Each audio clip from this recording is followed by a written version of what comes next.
I am placed in a second grade class at Shannon Ranch Elementary. The ethnic composition is very diverse.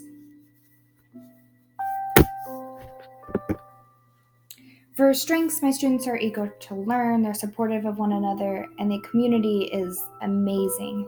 It aids in their support and their thinking. For weaknesses, I put there's different ranges of ability depending on subject content. Some of mine are really high in reading but are low in math, and vice versa. I also have a few that have high academic needs and some that need multiple redirection due to their wandering minds. My interdisciplinary unit was rooted in social studies with an emphasis on maps and locations. After this unit, students were able to demonstrate map skills by describing the absolute and relative locations of people, places, and environments. With the tech sets, some of them are using a map. This was a short informational piece from an inquiry journal. I also have a classroom map that I created. They did a Where Do I Live flip book. What Does a Flower Need is an interactive cut and paste worksheet that I found on Pinterest. And then there was an informational video as well on YouTube. It was created by Studies Weekly called Types of Maps. Throughout this unit, the students were able to have a variety of experiences that crossed over different content areas and standards.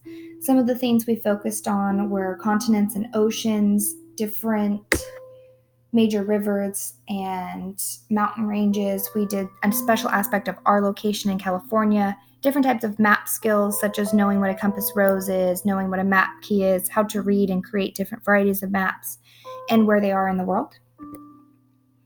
For the data, my kids showed an amazing growth as we went through the unit. I feel like it took us a minute to get into gear and figure everything out. So the first two lessons, their quote-unquote scores were not that high. Although I did not have scores that went into the grade book, I did score things to figure out which of my students understood the material and which of them didn't. Overall, my students did meet the essential question with a percentage of about 88%. There's a lot of students who were absent for an extended period of days, and even with that, my percentage was still really high. After the culminating project, we had a review, and all the students were able to answer the questions and have a rich discussion. These are the scoring. I have lesson 1, 2, 3, and 5. I kicked out 4 and didn't even collect it due to them practicing their researching skills. Today, we're going to be focusing on lesson 5, which was the culminating project. So for that, I gave no 1s, 3 2s, 14 3s, and 8 4s. The culminating project. I engaged my kids by telling them that they have been all of these different people within our unit, and now we are circling back to them being a navigator. Being able to use a map is very important, and I made this clear to my kids that in this case, if you get lost or you want to find your way home, being able to read a map and use one is how you can get back home. This task that the students were given where they had to choose any place they would like in Visalia. Students were to use their computer in order to find the exact location and directions. We walked through an example of this with Chuck E. Cheese. They had to draw a picture of this and make it into a grid map with a bunch of different other tasks. I gave them each a rubric so that way they would have it at their desk, and this lists all of the different requirements that they had to have.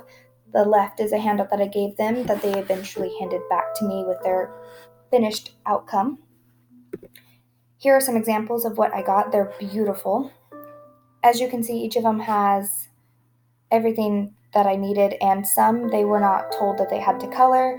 So some of these, with the directions, I wasn't very strict, as navigating Google Maps is kind of difficult for some people, especially my second graders. So if they have anything that resembled some kind of directions, they got full credit for that portion. With the reflection, 88% of my students were able to meet the unit essential question, with only 3 that did not. However, those 3 students did receive a 2 on their project, so they were almost there, just not quite. If I could teach this unit again, I would give 2 days to every lesson from the start. I realized as I went through this lesson that time was a big factor in how well my students did, and I feel that if I would have given more time to my first 2 lessons, the quote-unquote scores would have been a little bit higher. Personally, I learned that I'm capable of creating fun and engaging lessons within this unit.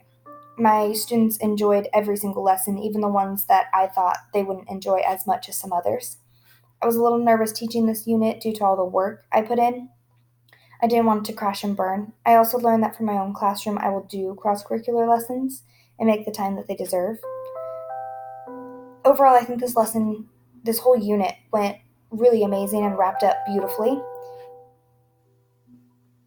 To hear a parent tell me that their child came home and talked about the lesson we did that day and explained to them all the things we learned made this unit worth all the work. It was very rewarding to see the smiles on their faces and then hear verbally from their parents that they went home and talked about this lesson.